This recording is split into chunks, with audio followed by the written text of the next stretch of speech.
Ustaz, apakah sahih hadis yang meriwayatkan bahwa Abu Lahab diberi keringanan azab oleh Allah karena gembira dengan kelahiran Nabi SAW, yaitu dengan membebaskan budaknya? Apakah ini bisa dijadikan hujah bahwa orang kafir oleh sebab-sebab tertentu bisa diringankan azab? Dan apakah ini juga menjadi dalil bahwa diperbolehkan untuk bergembira atas kelahiran Nabi SAW dengan merayakannya menjadi maulid? Apakah sahih bahwasanya Abu Lahab itu hukumannya diringankan oleh Allah karena dia telah membebaskan budaknya? Siapa budak ini dibebaskan Abu Lahab? Thuwaibah. Dan ulama beda pendapat apakah Thuwaibah ini masuk Islam ataukah tidak. Tapi Thuwaibah ketemu Rasulullah SAW pasca jadi Nabi. Thuwaibah juga menyusui Nabi SAW. Abu Lahab bergembira dengan kelahiran Nabi SAW. Ini riwayat yang benar. Nah, selanjutnya apakah betul Abu Lahab diberi keringanan azabnya karena membebaskan Thuwaibah dan bergembira dengan lahirnya Nabi SAW? Itu disebutkan dalam hadis riwayat Bukhari, tapi bentuknya mimpi. Dalam Sahih Bukhari ada keterangan yang disampaikan oleh Urwah bin Zubair. Urwah bin Zubair itu siapa? Cucunya Abu Bakar, dari putri beliau bernama Asma. Sehingga statusnya adalah khabar mursal. Mursal itu artinya perkataan tabi'in. Urwah mengatakan, annahu lamma mata Abu Lahab, ketika Abu Lahab itu mati, urihi ba'du ahlihi, sebagian keluarganya Abu Lahab itu diberi mimpi bisyarri haibatin, dengan kondisi buruk yang dialami oleh Abu Lahab. Qala lahu, maka keluarganya Abu Lahab tanya sama Abu Lahab, madza laqita, apa yang kamu jumpai? Qala Abu Lahabin, kata Abu Lahab, lam alqa ba'dakum ghaira anni suqitu fi hadhihi bi'itaqati Thuwaibatan. Aku tidak menjumpai hal yang baik setelah aku meninggalkan kalian, setelah aku mati, selain aku diberi minum fi hadhihi, disebabkan karena aku telah membebaskan Thuwaibah. Rawahu al-Bukhari, hadisnya riwayat Bukhari. Jadi kalau apakah betul Abu Lahab diberi minum, diberi keringanan dalam arti diberi minum? Jawabannya betul, hadisnya riwayat Bukhari. Tapi ini mimpi salah satu keluarga Abu Lahab, diceritakan oleh Urwah bin Zubair. Ini bukan sabda Nabi SAW. Sehingga kalau yang tersebar Nabi SAW menyampaikan Abu Lahab diberi keringanan siksa, salah, bukan sabda Nabi SAW. Mimpinya keluarga Abu Lahab. Siapa keluarga Abu Lahab? Disebutkan oleh Badruddin Al-Aini. Dalam Umdatul Qari, Al-Aini menyebutkan, waqad dzakara As-Suhaili, disebutkan oleh As-Suhaili bahwasanya Abbas radhiyallahu anhu pernah berkata, lamma mata Abu Lahabin ra'aituhu fi manami ba'da haulin fi syarri halin. Setelah Abu Lahab mati, aku bermimpi setahun pasca meninggalnya Abu Lahab. Ba'da haulin, setahun pasca meninggalnya Abu Lahab, fi syarri halin, dia dalam kondisi buruk. Faqala, maka Abu Lahab mengatakan, ma laqitu ba'dakum rahatan, aku tidak menjumpai kondisi nyaman setelah aku meninggal, illa annal adzaba yukhaffafu anni kulla yaumi itsnain, hanya saja azab itu diringankan bagiku setiap hari Senin. Baik, kadza fi Umdatul Qari lil Aini. Umdatul Qari syarah Sahih Bukhari.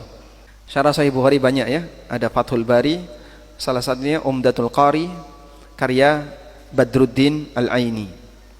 Sekarang kita akan melihat bagaimana keterangan tentang mungkinkah siksa bagi orang kafir itu diringankan. Kalau kita lihat dalam ayat Al-Quran, Bapak Ibu cari aja kata kunci yukhaffif, artinya meringankan. Ada 6 ayat dalam Al-Quran yang menegaskan azab bagi orang kafir tidak diringankan. Ini Al-Quran yang berbicara, dalil Al-Quran yang tegas. Sebanyak berapa? 6 ayat. Jadi kita sedang membandingkan tadi mimpi, tapi riwayatnya sahih sampai Urwah.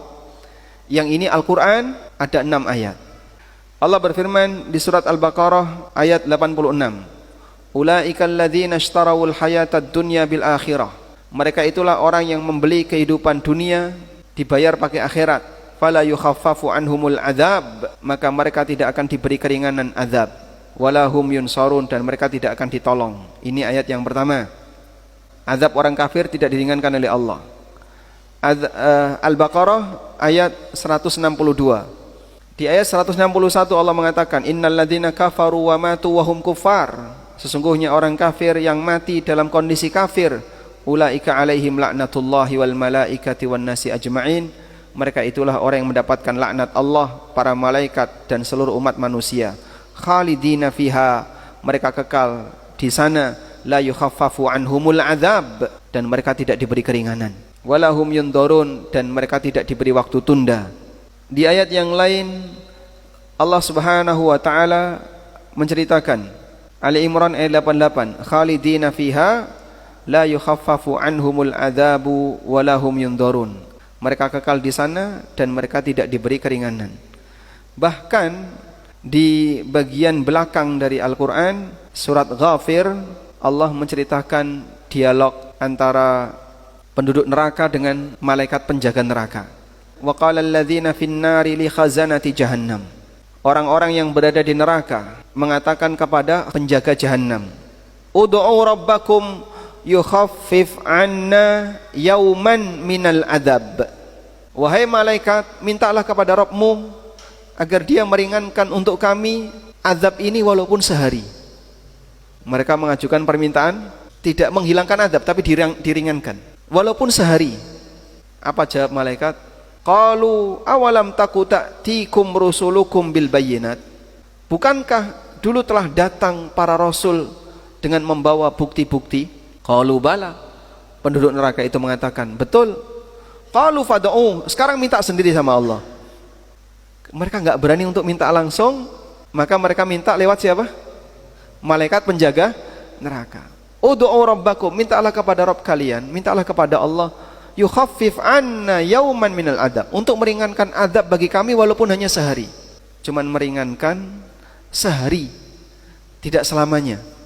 Tapi ketika malaikat dimintai seperti itu, kamu minta sendiri. Wa ma du'aul kafirina illa fi dhalal. Dan doanya orang kafir adalah doa yang tidak akan terkabul.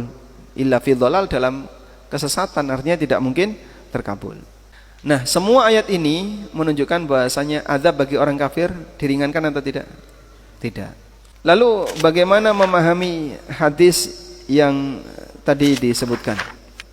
Ada beberapa pendekatan yang disampaikan oleh para ulama.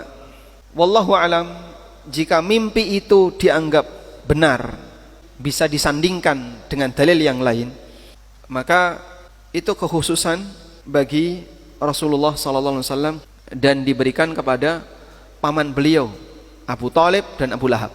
Abu Thalib hukumannya diringankan atas permintaan Nabi SAW, dan Abu Lahab dia dikasih kesempatan itu karena membebaskan Thuwaibah. Tapi dalam teks tadi tidak menyebutkan kegembiraan, cuman membebaskan Thuwaibah. Sehingga bisa jadi amal solehnya Abu Thalib membebaskan Thuwaibah, kemudian Allah memberikan karunia-Nya dalam bentuk diringankan sesaat hukumannya dengan dia dikasih minum. Tapi ini khusus untuk dia. Nah, apakah ini dikaitkan dengan kegembiraan terhadap kelahiran Nabi SAW? Dalam teks mimpi itu nggak disebutkan. Teks mimpi hanya menyebutkan membebaskan Thuwaibah. Baiklah, kita terima saja, anggap karena itu kegembiraan kelahiran Nabi SAW. Karena sebab Abu Thalib membebaskan Thuwaibah adalah gembira kepada kabar yang diberitakan oleh Thuwaibah. Yang pertama kali ngasih tahu bahwa Aminah telah melahirkan Thuwaibah, maka Thuwaibah langsung dibebaskan oleh Abu Lahab. Karena kegembiraan mendengar berita Aminah telah melahirkan. Sekarang saya tanya dengan jujur Bapak Ibu ya, Anda jawab. Apakah Anda juga gembira dengan kelahiran Nabi SAW? Gembira. Saya gembira dan Bapak Ibu gembira. Kita semua gembira. Muslim akan selalu bergembira dengan kelahiran Nabi SAW. Sahabat juga gembira. Semuanya gembira. Ya sudah, berarti kita punya amal gembira. Terus, apa masalahnya ketika kegembiraan itu dikaitkan dengan peringatan Maulid.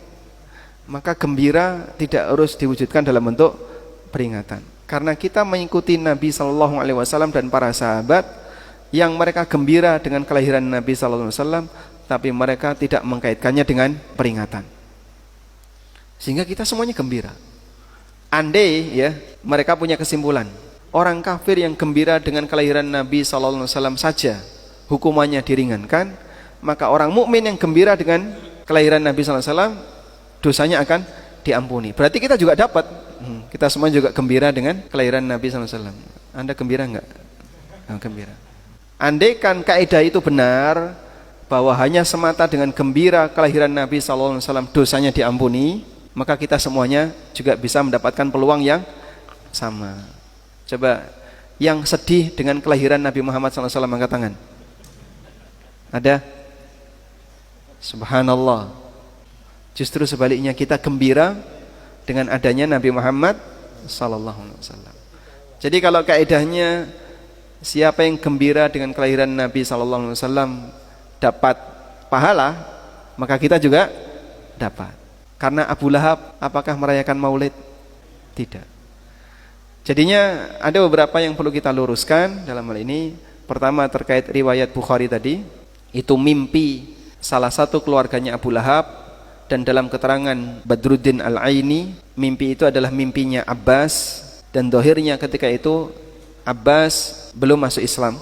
Kemudian beliau ceritakan, disampaikan kepada orang lain, dan sampailah berita itu kepada Urwah, atau bisa jadi Urwah dapat dari Abbas. Sehingga ini mimpi bukan sabda Nabi sallallahu alaihi wasallam. Dan mimpi ada kemungkinan benar, ada kemungkinan salah. Sementara ada banyak ayat, tadi kita sebutkan ada 6 ayat dalam Al-Quran yang menegaskan azabnya orang kafir tidak diringankan. Anggaplah misalnya mimpi itu benar sehingga bisa disandingkan dengan dalil yang lain, maka status mimpi itu diperselisihkan mengenai maknanya. Apakah bisa amal soleh orang kafir bermanfaat bagi dia sehingga dia azabnya diringankan? Ulama beda pendapat. Dan kesimpulannya, kalaupun bisa, itu hanya khusus yang disebutkan dalam dalil, seperti Abu Talib atau Abu Lahab. Sementara yang lain tidak berlaku. Dulu ada orang yang sangat dermawan, namanya Abdullah bin Juda'an. Terkenal sangat dermawan di masa jahiliyah. Sampai Aisyah pernah bertanya, apakah amalnya bisa bermanfaat baginya? Kata Nabi SAW, la ya Aisyah, li'annahu lam yakul rabbighfirli yauman minal azab. Karena dia tidak pernah berdoa kepada Allah Ta'ala untuk mohon ampun kepada Allah di hari kiamat. Artinya Abdullah bin Jud'an tidak percaya dengan hari kiamat. Sehingga meskipun Abdullah bin Jud'an itu orang yang banyak berbuat baik, tapi amalnya tidak bermanfaat bagi mereka. Wallahu ta'ala